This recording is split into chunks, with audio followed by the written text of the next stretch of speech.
Today we're going to try out something a little bit different for our red deer grind, and it's something I mentioned in yesterday's red deer hotspot video, basically trying the later drink time from 17 to 2100. I said that I pretty much was hunting in the 5 to 9 window, and Kyla had been switching up from 5 to 9 to that 17 to 21 range, and she has kind of red deer coming out at different times, and red deer that she's not seeing during the daylight, and that's been a thing that we've kind of known for a while. Blacktail and elk did it over on Layton, and you don't get the same animals in the exact same zones between those two different time frames, so I wanted to try it out, see if maybe we're missing something that's been hiding from us, and in general just kind of see if our numbers are any better. Now, I intentionally chose to come to this area first in this hunt, and it's because of the kind of brushiness along the river. It's the kind of west area over here that I mentioned as one of the 4 hotspots in yesterday's video, and you can just see there's so many red deer in here, and just so many trees and branches and stuff that could potentially block your view, that I thought if we came in here after dark, it would just be really tough to kind of see all the red deer and make sure that we don't miss anything. So I have no idea what to go for first here. I mean, there's probably 6 stags in this area, and generally what you can do is shoot them here and then run them into the fields kind of behind them. So I'd like to get to a spot where we can at least get 2.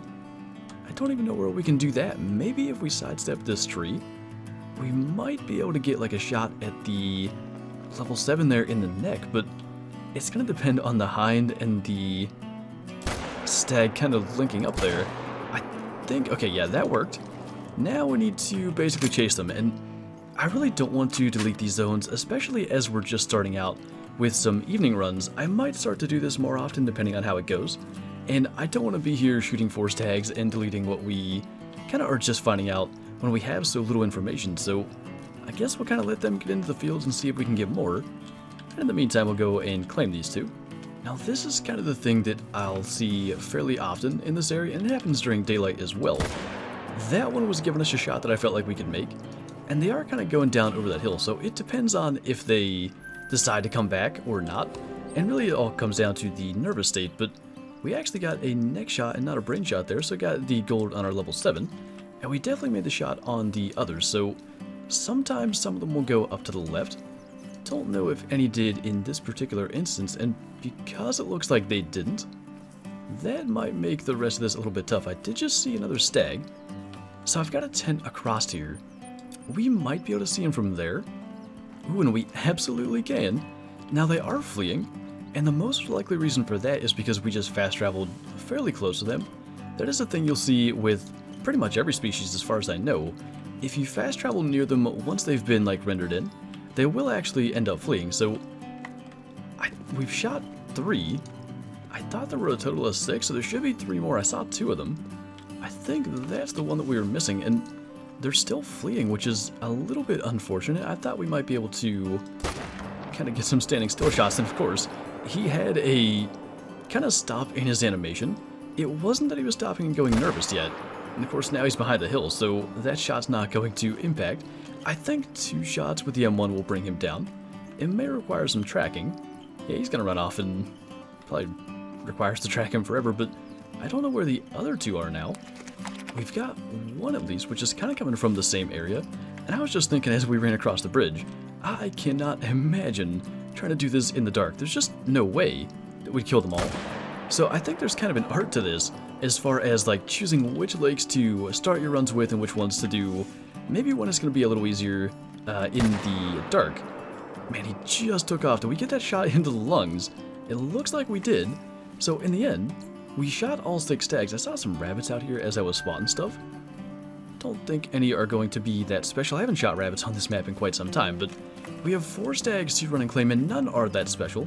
So I think we'll kind of adopt the same thing that we do in most of these grinding videos, and kind of just skip through to the hunting process. Most of these are, I think, 3s and 5s. Now this is the one aspect that I was kind of afraid of with night hunting. That red deer is already spooked, and it actually might work in our favor. So I've been having to spawn at this tent to kind of have the best runs up here at the top right lake, and I deleted a zone, I guess at some point by accident, to where the red deer weren't spawning where I wanted them to anymore, and I probably should adjust my setup. And I'm considering actually just going and trying to intentionally delete one of these zones, but The red deer are all spooking this way. Probably we can just stand here and wait for him to calm down. As far as I can tell, he's the only stag, so shouldn't be too big a deal. Now, of course, he's decided to actually walk back where he came from, and there's not much of an angle to get a shot through. It's really tough at those kind of quartering, or even I would say maybe steep quartering away angles to get along, but I think we did. And now it is going to be interesting to see like how the zones work in the evening here at the top right leg.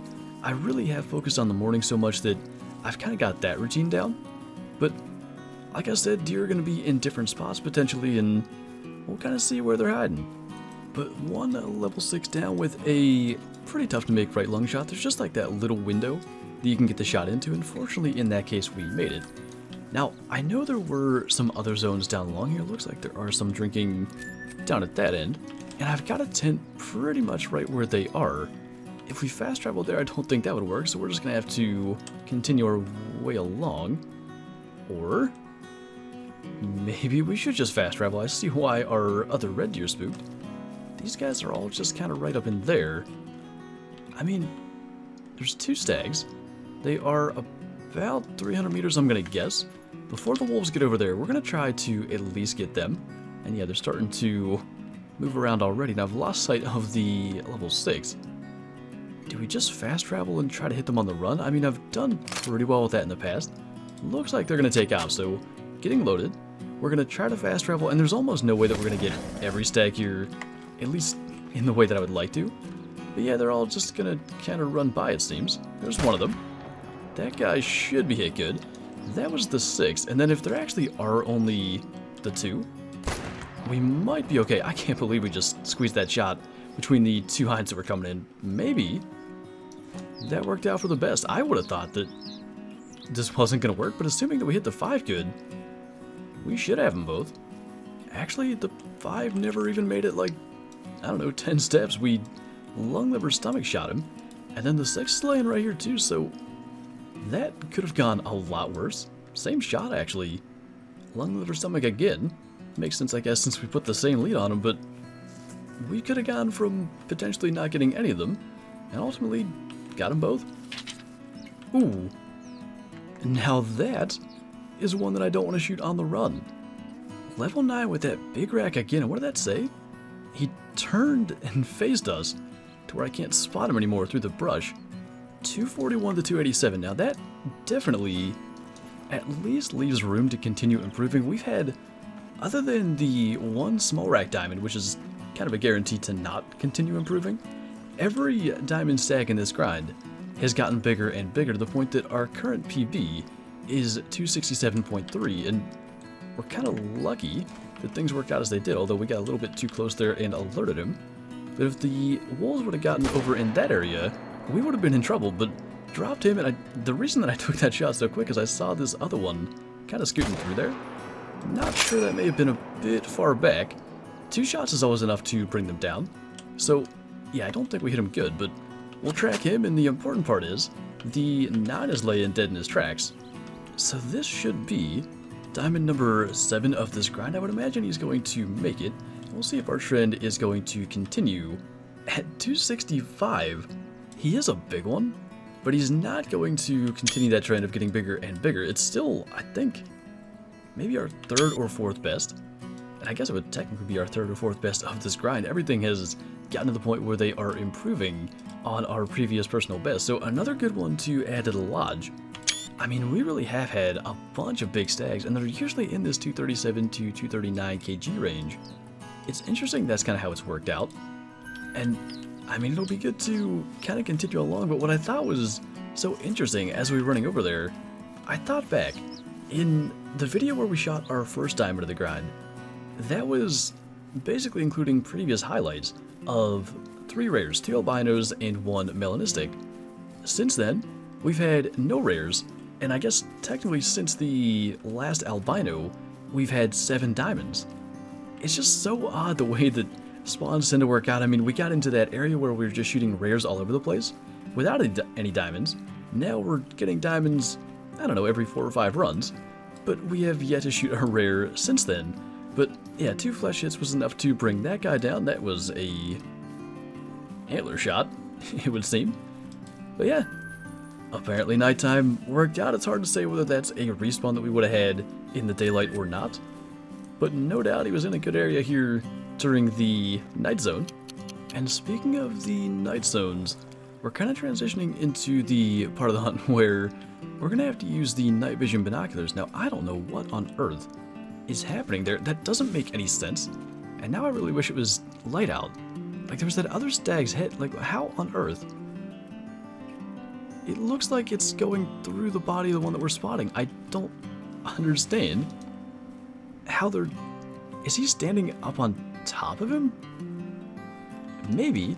Okay, so the most realistic chance I see of getting both is trying to headshot this one, which I think we just did, and then hitting that one in the lungs. I mean, what on...